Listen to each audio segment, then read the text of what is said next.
An 18-year-old college freshman ran his father's presidential campaign in secret in 2024. Barron Trump used TikTok, Twitch, and a gold Cybertruck to switch 4 million votes without ever giving a speech or showing up at rallies. Campaign managers employed Barron's NYU classmates to create memes, while spending $280 million on TV advertisements.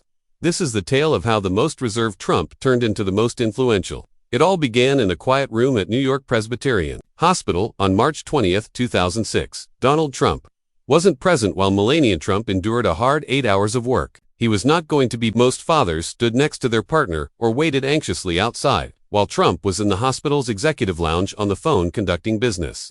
According to one hospital employee, he advised his colleagues that it would be simpler for everyone if he kept out of the way. Melania, on the other hand, was alone with her mother, nurses, and physicians. The delivery did not go smoothly. There were difficulties. Nevertheless, Trump remained outside until after Barron was born without incident. He pretended to be a photographer at a press conference when he eventually entered the room, posing for photos more than spending time with his son. It had an effect on everyone present. Family sources would later claim that this incident demonstrated the type of father he would be. While absent at difficult times, they were present throughout the important ones. However, the tension persisted after that. Trump attempted to change the baby's name just hours before Barron was born. Melania had affectionately called the unborn kid Barron for 9 months. She had even stocked the nursery with things that had the letter B on them. However, Trump abruptly proposed referring to him as Donald Jr. Jr. or perhaps Trump Jr. Melania retaliated forcefully. She claimed that the baby had already responded to the name Barron in the womb, kicking whenever she mentioned it, even when she was in early labor. Barron was more than simply a name. For her, it held significance. A young aristocrat, a fighter, something powerful and graceful. Melania prevailed in the end. However, it demonstrated the strength of her will and the complexity of even the most intimate choices inside that family. On May 23, 2006, 2 months later, Barron was first seen by the public on national television rather than in a private family portrait. He was among the youngest kids to ever appear on the Oprah Winfrey Show. This visit wasn't informal. It was meticulously organized. Every detail had been planned by Trump's publicity team. Trump's empire was discussed on the show while Oprah cradled the infant. However, the infant wasn't there merely to feel warm. He played a role in a brand strategy. Barron sported a $1,200 Armani baby suit that included the Trump logo on tiny cufflinks. 3 nannies, a personal photographer, and even a baby wardrobe consultant were brought in by the family. Trump demanded that Barron's best side be captured on camera. It was an obvious message. This youngster would become well-known, and his life would be chronicled in the style of a public relations campaign. Buzz was even generated by the statistics around Barron's birth. It was 8:47 p.m. when he was born. He was 8 pounds 808 south in weight. 8 is a number that represents prosperity and unending success in Chinese numerology. According to reports, Trump developed an obsession with those figures. It was seen by some as a sign that Barron was destined for greatness. Additionally, the spring equinox, when day and night are perfectly balanced, coincided with his birthday. Those who held that meanings and signs existed said that this couldn't be a coincidence. It was said that Melania, who has European ancestry and a passion for astrology, arranged her pregnancy around these concepts. She even adhered to rigid schedules in an attempt to control the birth's weight and timing.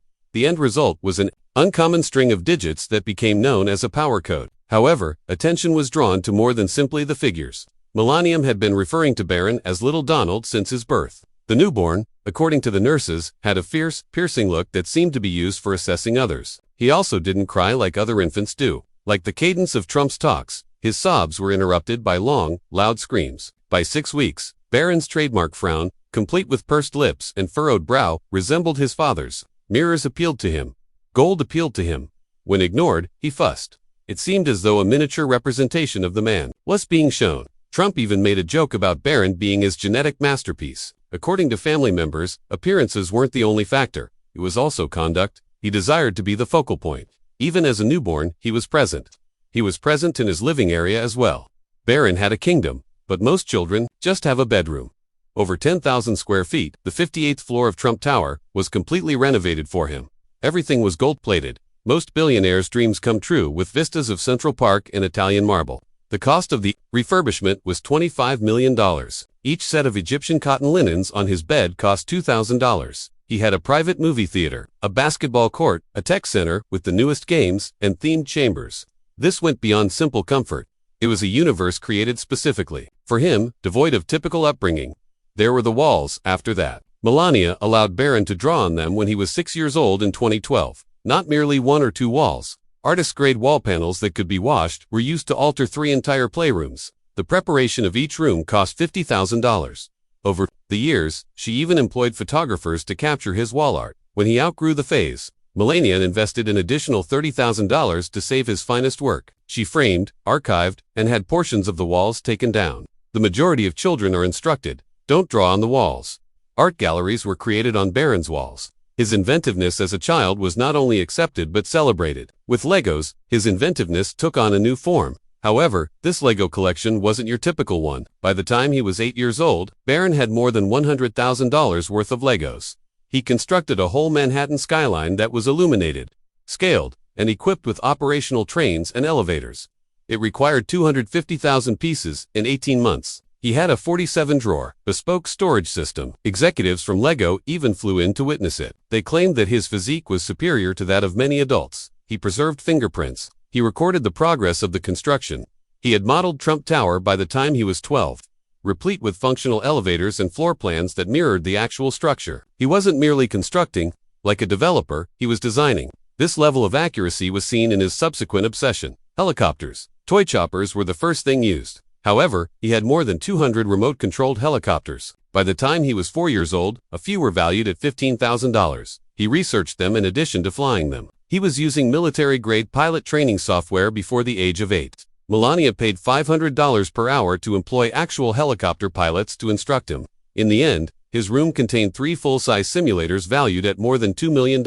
By the age of 10, Barron had accrued more than 50 hours of helicopter flight under supervision. He loved more than just flying. He knew the ins and outs of helicopter operation. He possessed a unique understanding of flight dynamics. According to the experts who trained him, the FAA was even aware of his unique access to airplanes. For years, one aspect of Barron's life remained secret, while the entire world observed his every action. His proficiency in language.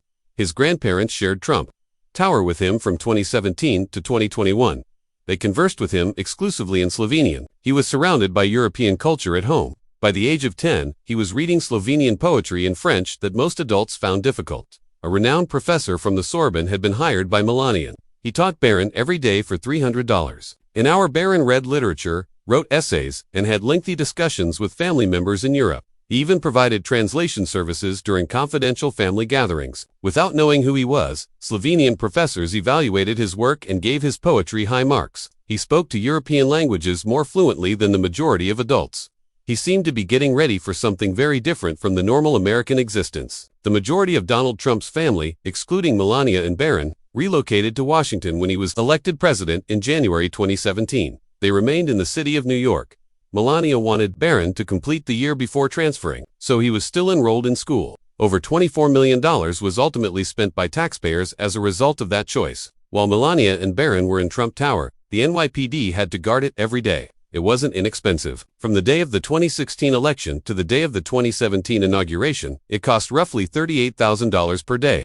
In New York, Melania and Barron's daily protection costs ranged from $12,700 to $146,000 even after Donald Trump became office. In comparison, that exceeds the whole summer security budget for Trump's New Jersey golf property. People were upset, particularly because the Trump administration was suggesting reducing funding for educational initiatives at the same time. International education saw a cut of more than $7 million. Meanwhile, the cost of simply keeping Melania and Barron in Manhattan for 6 months was sufficient to pay for 2 years' worth of scholarships at the Woodrow Wilson Center for Humanity. The traffic near Trump Tower was terrible. It was dubbed a security apocalypse by New Yorkers. When Barron's school year ended on June 11, 2017, that chapter came to a close. However, Barron accomplished something unexpected prior to their relocation to Washington, D.C. He extended an invitation to the White House to all 80 of his Columbia Grammar 5th grade classmates in May 2017. It was not only a tour, they spent the night at a hotel in Washington, D.C., had lunch, and had a private tour. The entire event was escorted by teachers and Secret Service officials. The children were dressed in button-downs and khakis. In a brief speech, President Trump even urged them to reach their full potential. It wasn't easy to transport them safely from New York to Washington, D.C. It probably cost more than $500,000. It was necessary to secure a 60-mile stretch. It was Barron's way of bidding farewell before beginning a new chapter, with the Secret Service orchestrating every action. A few weeks later, he started attending St. Andrew's Episcopal School, a new institution in Maryland. That choice also garnered media attention. Every presidential child has attended Sidwell Friends School for many years. It was essentially customary. Sasha, Malia, Obama, and Chelsea Clinton. Everybody went there. However, Barron skipped Sidwell in 2017, making him the first youngster to serve as president in 35 years. Rather, he enrolled at St. Andrew's, a smaller institution with only 580 pupils. It wasn't as well known. The most well-known graduate was President Zachary Taylor's grandson from the 1850s. At first, the Trump team said nothing about the school choice. When the word spread, people began to ask questions, particularly over the cost, even though they didn't want protests. The annual cost of tuition was $40,000. The Trump administration was suggesting cuts to public education totaling $18 billion at the same time. Melania defended the choice despite criticism of the disparity. According to her, Barron required a school that valued his autonomy. Even though the Trumps paid for the tuition out of pocket, it caused some controversy. The White House is, after all, taxpayer-funded public housing. And here was the president's son receiving a top-notch education that was out of reach for the majority of American children. The annual cost of public schools in Washington, D.C. is roughly $11,500. The ratio of students to teachers at Barron School was 10-1. Mandarin language instruction, and a no-cut sports policy that allows any child to join the squad. However, there were dangers associated with being the president's son. The 19-acre campus required round-the-clock Secret Service patrols. Non-disclosure agreements were signed by each employee and student. That has never been done at a president's child's school before.